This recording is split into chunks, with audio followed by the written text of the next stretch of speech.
Hi, and welcome to the show where we share the stories of the many who intersect with our healthcare system but are rarely heard from. My name is Kevin Poe, founder and editor of Kevin MD. Today on the show, we have Imamu Tomlinson. He is an emergency physician and CEO of Vituity, a physician-led and physician-owned partnership that combines clinical excellence with business acumen to help healthcare organizations raise the standard of patient care and improve their performance metrics. Imamu, welcome to the show. Oh, thanks for having me, Kevin. I appreciate it. So we'll get into your Kevin MD article in a bit, and it's a wonderful article that you wrote about Kobe Bryant. But first off, can you share your story and your journey to where you are today? Absolutely. A long, torturous journey that I won't bore you with, but originally I'm actually from Canada. I immigrated here when I was 18. School in New York, medical school in Cincinnati, residency in Dayton, Ohio, and then came out to California with my wife and her family. And so I've been in the organization Vituity for about 15 to 16 years now, and really just kind of grassroots. I started as just an emergency physician doing shifts, wanting to change the world one patient at a time, and eventually went up the organization, ran for the board, and became the CEO. So I've been the CEO for about 3 years. It's been a great journey.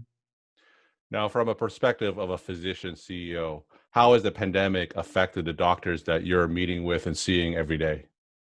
Yeah, it's challenging. Healthcare obviously is the ultimate essential business. And so, our physicians and our PAs and all the people that help us do our jobs so well, we've been right at the front lines. And so I think at some point, intimately, we know of the risks of, getting through this pandemic, what we need to do. It's been very psychologically tough on some of our providers, but ultimately what I've seen is I've seen our physicians rise to the occasion. They are taking care of patients, trying to protect themselves and protect their patients, and really they're the heroes of this pandemic. And is there anything that you've learned over the past few months of the pandemic? Any pieces of advice that you could share with some of the physicians who may be listening to this podcast? Yeah, I think I would share some advice that what we've learned is really that we're all in this together as physicians, as clinicians. And I think that what we've learned is by coordinating and connecting and integrating, not just within our particular practices, but throughout the entire hospital or really throughout the entire industry, is actually the way we're going to get through this together. So I think this is not the time for silos. This is not the time for individual mandates, but really a time to get together and work together to both share information, but to also sometimes just get support. And that's really, I've really been, it's really, it's actually kind of emotional for me to see how people are working together to make sure that we get through this the safest way we can. Wonderful. So let's talk about your Kevin MD article that you wrote earlier this year, What I Learned from Kobe Bryant as a Parent, Coach, and Doctor. Now, a lot of us know Kobe Bryant only from what we see on television. Now, can you share a little bit about your relationship with him and some things that you remember most about him? Yeah, it's still can't believe it happened. It's a little surreal, and with COVID and all the other things, that story has lost some steam. So I appreciate you bringing it up. My relationship with Kobe is actually not a relationship that started with me. It actually started with my daughter. I coached against Kobe Bryant and coaching my daughter, and he was coaching his daughter. And he took a liking to my daughter because of her ability and her aggressiveness. And she's, just a wonderful basketball player, a wonderful human being. And he really took her under his wing and started to be a mentor to her and to talk to her about the game and talk to her about women's basketball. And by proxy, I got some of that love also. And he spent some time talking with me, and we talk about the game and how to elevate the women's games and actually really women's issues through the game of basketball. So it was very sobering for me to be a small part of his impact on the world. Sure. And from what you've learned from him, what are some of the lessons that he's taught you that could be applied to the medical profession in general? Yeah, it's interesting to know him as a player. As you mentioned, you knew him as a player, and there's sort of a persona that we saw on the screen. and very different privately. And I think the most that I learned from him is actually similar to what I mentioned earlier about getting through COVID together. He Hmm. was definitely a person that brought people together, and you would never have thought that from his basketball persona. But he would bring together all kinds of people around the game of basketball to, in this case, to elevate the women's game. And I also learn from him a little bit of what I already knew and what we know from medicine, which medicine is really about small incremental improvements or small incremental work that then over time can get to large changes in healthcare. And he believed that about the game of basketball. I mean, he was very detailed and about what he taught the girls and how much time he spent practicing. Both of us believe in the 10,000 hour principle. Hmm. And so that was, brilliant for us to sit down and talk about it. And then what was even more brilliant is to, after a year or a year and a half, to watch his daughter mature into a basketball player and watch my daughter mature into a basketball player on that, incremental small win kind of mindset. So I think that's a message I think that we need to learn in our society, because it's really about those small incremental changes that can one day change the world. Let's go into a little bit more detail. So you're a basketball coach, obviously, and what are some of the things that medicine can learn specifically from the game of basketball? Yeah, I love that you asked me that question. It makes me smile just to connect the two, because I feel like my life has been a connection of the two, playing college basketball and then transferring to medicine.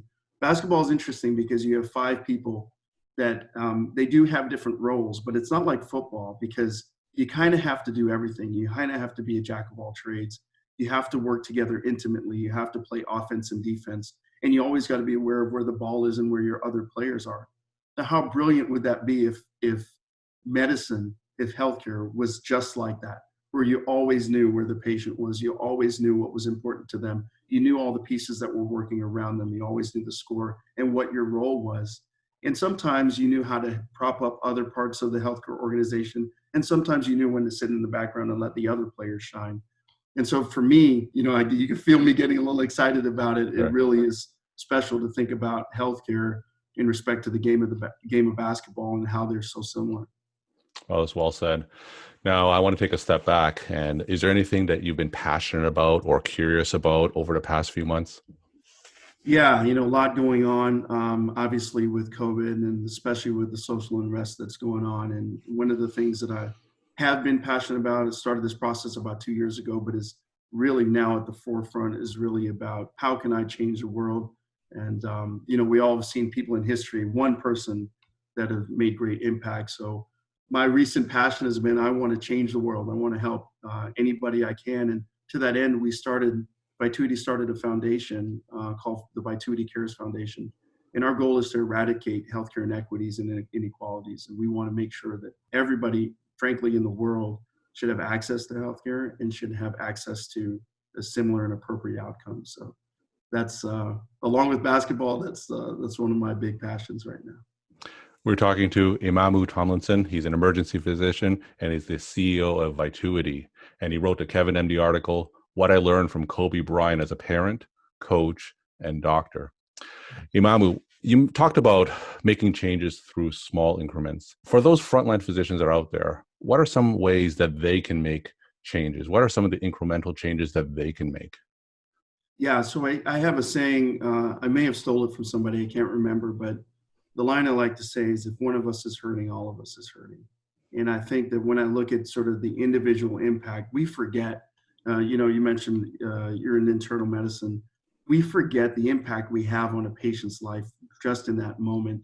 And while we may see thousands of patients in our career, that patient may not see thousands of doctors. So I think one thing is just to remember how impactful we can be, not just from the fact of the medicines, choosing the right medicines, choosing the right therapies, but also the impact we have on their families emotionally, spiritually. And I think the other thing that, what I think physicians can learn from this is that, it really takes a village. And so as you look around the hospital, as you look around your clinics, around your practice, those other people that are helping you do your job as a physician, you really need to embrace them and make sure that they understand the ultimate goals of what we need to do. So from that standpoint, I think that we are all, again, what am I passionate about?